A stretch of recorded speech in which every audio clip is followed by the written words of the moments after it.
그래서 그런 게 되게 체계적으로 잘 되어 있으신 것 같다. 정말 잘 돼 있어요. 네. 그리고 뭐 책임. 나름 그 유튜브도 되게 잘하시거든요. 이게 보니까 왜냐면 그게 한 분이 계속 얘기하시는 게 아니고 이렇게 한 브랜드 한 회사가 아닐 수도 있겠지만은 각자의 하면서 해서 네. 이렇게 또 파트별로 이렇게 또 이렇게 해주는 게 전문성도 있는 것 같고. 사업부가 이렇게 좀 나눠져 있어. 네. 그러니까 KDI 거는 최근에 영상 봤을 때 BIM 네. 관련해서 그리고 뭐 아키캐드랑 뭐 레빗이랑 그런 솔루션을 써가지고 네. 미리 3D 스캐닝을 네. 해서 그 설계도 이렇게 하기 전에 좀 미리 좀 잘 만들고 되게 신뢰가 가는 거예요. 네. 그런 거 되게 잘하시는 것 같다는 거예요. 네. 그냥 단순히 경동 이러면 그냥 시공회사 회사이기 때문에 다른 건 좀 부실할 것 같아. 그리고 이제 일반적으로 얘기들이 건축과 설계와 감리는 나눠서 해라라는 게 많은데 리모델링 같은 경우에는 짧은 시간 안에 효율적으로 하는 것도 중요하기 때문에 그런 부분들에 대해서 오히려 경동이 잘하는 거 아닌가 그런 생각 갖고 있어요. 감리를 하나 말씀드리면 이제 일반적인 생각에는 저 공사를 제대로 감독하려면 감리를 따로 세워야 되지 않느냐. 그런데 뭐 그게 일반론에서는 틀린 건 아니에요.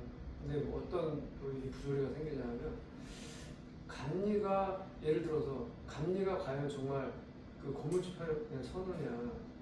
감리는 감리 편에 서는 경우가 되게 많은데 감리가 지금 예전에는 그 부조리도 많았잖아요. 감리가한테. 근데 이게 공사가 빨리 진행이 돼야 되는데 감리가 어떤 그런 쉽게 건조 같은 거 그러다 보면 이게 공사가 진척이 안 돼요. 근데 이게 사실은 그렇게 할 이유도 아닌데도 불구하고 여러 가지 그런 부조리 때문에 그런 경우도 꽤 많습니다. 그래서 저희가 직접 감리를 선정하시는 게 낫다고 말씀드리는 이유가 저희가 KDI하고 저희랑 같은 회사이긴 한데 또 이렇게 그런 업무가 분장이 돼 있어요. 분장이 돼 있어서 서로가 이게 뭔가를 하나를 만들어가는 과정에 협업은 하지만 책임이 서로 완벽하게 나눠지기 때문에 나중에 뭐가 잘못되면 거기서 책임을 우리가 이렇게 나눠가는 게 아니에요. 책임을 한쪽에서 그냥 져야 돼요. 그러다 보니까 감리도 현장에서 상당히 날카롭게 지적을 하고 또 이게 공사를 6월까지 만약에 우리가 공사 기간 6개월이라고 쳐요. 그 6개월에 끝내려면 감리가 어떤 해답을 저희는 제시를 해주거든요. 디테일 풀고 감리 단장님이 상당히 그 커리어가 엄청 좋으시거든요. 그러니까 현장에서 안 되는 것들을 본인이 다 풀어가지고 공사를 이렇게 진행할 수 있게 해주는데 일반 감리들은 그게 안 되죠. 왜냐면 그냥 공사 스톱시키고 딱 뭔가 그러니까 실제 현장에서 이번에 이제 서울대역 봉천동 쪽 거기 현장을 제가 가보긴 했는데 그 다른 건축주분인데 현장 소장이랑 감리는 아니고 감리의 역할을 하시는 그 지인분이랑 싸워가지고 현장 소장은 이제 그분 오면 못하겠다 공사 못하겠다 그 중간에 그래서 되게 건축주 입장에서는 애를 먹은 것도 있더라고요. 부조리가 근데 이제 또 제 입장에서는 이 공사에 대한 대금 지급이나 뭐 이런 것들이 공사 진척도에 따라서 줘야 될 텐데 그 진척도에 대해서 분간할 수 있는 능력이 있는 건축주들은 많지 않을 것 같다는 거죠. 그러면 사실은 시공사에서 경동이나 뭐 다른 데도 말이야 시공사에서 뭐 예를 들어서 뭐 20%였는데 25% 됐어요. 뭐 30% 됐어요. 하면 뭐 물론 이제 뭐 일자별로 뭐 다 이런 내용들은 다 보긴 하겠지만 뭐 그런 부분들에 대해서 이게 예를 들어서 우리가 뭐 아파트를 지어요. 다른 집에 큰 거. 그런 거는 가능하게 되게 어려워요. 근데 건물이잖아요. 한 동짜리 건물. 이게 대충 진척도가 다 눈에 보이고요. 예를 들어 공정이 나눠져 있잖아요. 근데 건물주분이 우리가 일주일에 한 번씩 회의를 하거든요. 오셔야 돼요, 회의에. 그럼 오면은 여기 습식공사 아직 안 했구나. 예를 들어서 금방 아세요. 근데 거기에 기성의 습식공사라고 아직 올라가요. 그러면 건축주분이 이거 당연히 안 주죠. 근데 경동이 이제 44년 동안 이렇게 해서 해왔던 이유가 우리는 이제 업체들한테 결제도 그냥 무조건 다 주거든요. 그달 그래서 그냥 안 나가는 업체가 없어요. 돈 달라고 오는 업체가 하나도 없어요. 그런데 건물주분들도 이 기성을 갖고 싸우는 경우가 없어요. 왜냐하면 일단 회사 자본금 순 자본금이 캐시가 있다 보니까 공사를 하나 함에 있어서 이걸 무조건 받아가지고 여기에다가 다 그런 시스템이 아니고 정확하게 우리가 한 것만큼만 청구를 해라. 그리고 만약에 그게 업체들이 손 들어와서 공사하는 기술이 있으면 자본금에 이렇게 주고 그러다 보니까 그걸 무리하게 막 그렇게 하지는 않고요.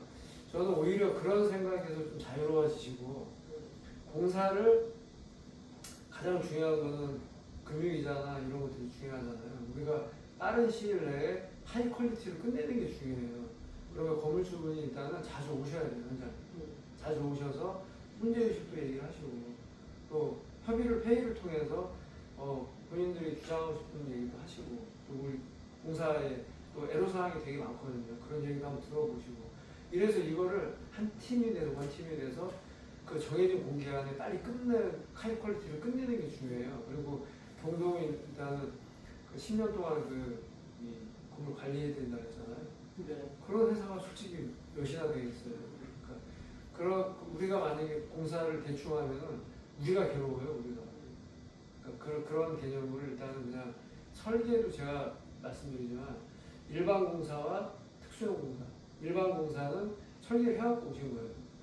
그러면 설계를 해갖고 오셨으면 그 내용을 가지고 오셨을 거란 말이에요. 근데 누락된 게 너무 많아요. 리모델은 부셔봐야 알거든요. 근데 우리가 설계했고 우리가 내용을 뽑았어. 그러면 말하기가 힘들잖아요. 그런데 이제 그래서 그것도 똑같은 질문인데 KDI 건축사무소는 뭐 3D 스캐닝을 하고 아니, 다 3D 스캐닝. 다 그렇게 해서 하게 되면 사실은 이제 철거하기 전에 기본적으로 이런 구조나 철근이나 이렇게 개수나 이런 것들을 다 알기 때문에 훨씬 이제 사실은 이제 철거 후에 설계를 변경하거나 이러지. 건물주가 요구해서 변경하는 경우 아, 말고는 저희는 그 3D 스캐너가 1억짜리거든요. 네. 그걸 장비를 산 이유가 이 현황도가 안 맞아요. 안 맞고 그걸 기반으로 사람이 쟀을 때 실수할 수가 있잖아요. 그러니까 3D 스캐너로 다 스캔을 해요, 건물을. 진짜 그 건물의 구조나 이런 것들이 다 나오거든요. 그걸 가지고 그걸 띄워놓고서 이제 CAD로 도면을 그리다 보니까 되게 상당히 정확하죠. 근데 그렇게 해서 건물주분이 중간에 저희랑 이제 디벨롭을 하는 과정에 본인들 생각을 다 오케이를 했는데 갑자기 공사 중간에 설계를 변경하시는 경우가 있어요. 그런 경우가 아니고는 거의 그렇게 저희가 미스해서 그런 경우는 그렇게 거의 없어요.